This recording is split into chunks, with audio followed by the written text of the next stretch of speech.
What's up, guys? Today we have our first look at RiRi Williams suited up as Ironheart in the Ironheart Disney Plus series. Set photos have leaked online of Dominique Thorne in what appears to be a fully practical Ironheart armor. Not only that, but we also got images of Anthony Ramos suited up as the villainous Hood, who we now have confirmation is going to be the villain of that series. But let's take a look at this armor really quick. Now, a while back, we got some leaked promo images of what the Mark I Ironheart armor was going to look like that RiRi Williams will be wearing in Black Panther: Wakanda Forever. But here we have what appears to be the Mach 2 armor. I'm guessing that's to be the case. There might be a couple of armors in between 1 and 2, but this is what she appears to be wearing at some point to battle the Hood in this series. And I have to say, I really like the look of this design. One, I like the fact that they're using practical armor again. I think the more Iron Man started appearing in the MCU, the less and less the practical stuff was being used, and more it was just Robert Downey Jr. wearing just like a plastic chest piece because he didn't want to have to deal with all of that. So I like that they're bringing back in the practical suits as references, even if it is going to be replaced by CGI later. I really like that they have the practical for references.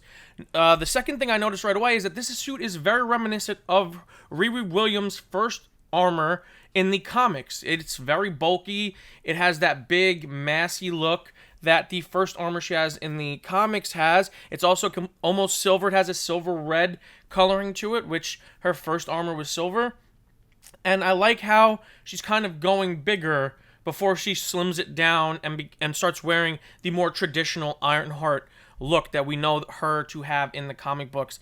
It's something that, all the Iron Man fighters have gone through. Tony Stark had a very bulky Mark I, and he's gotten slimmer and slimmer and slimmer armors ever since then. Rhodey had a very bulky Mark I suit, and it's just gotten slimmer and slimmer and slimmer until then. And now RiRi Williams is following in the trend, and she's going to start with this big clunky armor, and most likely in the last episode of the series, she is going to wear her traditional slimmed down Ironheart armor, potentially the pink and gold and black one that we're used to seeing from the comic books. But anyway, guys, this is really cool. I love the look of this, but let's move on to something that I think is even cooler, and we have our first official look at Anthony Ramos on the set of Ironheart, fully dressed up as the Hood, a villain from Marvel Comics. This means that we have confirmation of the rumor that Anthony Ramos is actually playing the Hood in Ironheart.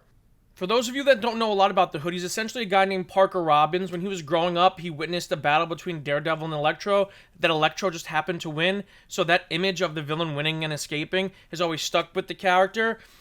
His father ended up dying when he was young, and he had to take care of his very sick mother, who eventually got so sick that she needed full-time medical care. So he had to put her in a special hospital for people with special needs. And he dropped out of high school, and he started committing petty crime to pay for his mother's medical bills. Eventually, his cousin, who was his partner in crime, got word of a very big score, and when they both got to the site, they realized that there was nothing there to steal, but what was there was some sort of setup for a satanic ritual. Not only that, but a demon jumped them, and out of panic, Parker Robbins blasted the demon with a pistol, and he ended up hitting him in the head, which seemingly took the demon out. Not wanting to leave empty-handed, he did end up taking the villain's cloak and boots, and he realized that the boots gave him the power to literally walk on air, and the cloak gave him the power of invisibility for as long as he could hold his breath. So the Hood is essentially just a guy who has a cloak and boots that can make him walk on air and makes him invisible. What makes this character so special is he's not your standard run-of-the-mill villain. He has this really interesting sense of morality. At the same time, then he's more of an anti-hero / villain than he is just a pure villain. He has this weird code of honor, this weird sense of morality that a lot of other villains do not have in the Marvel Universe. So it's really interesting to see what Anthony Ramos is going to do with this character and what direction they're going to go with the Hood, because the Hood is quite possibly one of the most interesting new villains created in Marvel Comics. He's very complex, and he's not your standard run-of-the-mill, I want to rob things, and I want to just take for myself. But in the comics, he does end up amassing a huge criminal empire.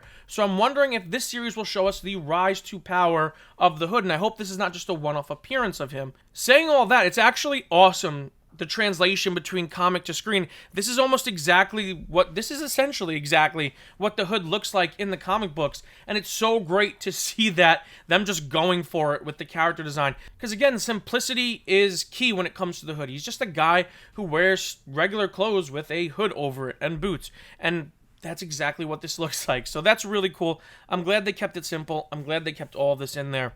Just to touch back on RiRi again, I really like what the MCU is doing with RiRi Williams so far. They're giving her a lot of reason for being involved in all of these superhero activities. They're giving her a reason to be a part of this world, whereas the comics, I think, fumbled her introduction a little bit, and she wasn't very well received when she was first introduced because the writing on her was really not that great.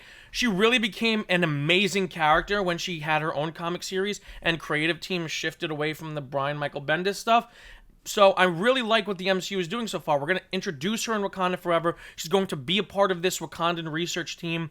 And then when she's going to have her own series, she's going to have the Mark I suit built already because she needed that to protect herself in that movie. So it's going to be a natural evolution of the character. And that's what I love about the MCU so much. They take so much from the source material, put it into the movies, and then they craft their own story with it. So they're not just regurgitating whatever's on the book onto the screen. Just like with Miss Marvel. Miss Marvel had a ton of stuff directly translated from the comic books, but they told their own story with it, and it became something completely different. So that's kind of what I'm most excited about for Ironheart. I think this show is going to be so good and done so well because you have powerhouse talent like Anthony Ramos and Dominique Thorne there, and I really like that the character is going to be introduced in a very powerful movie first, and then we're going to meet her in Ironheart, and we're really going to get to know the character fully and embrace her life as a superhero.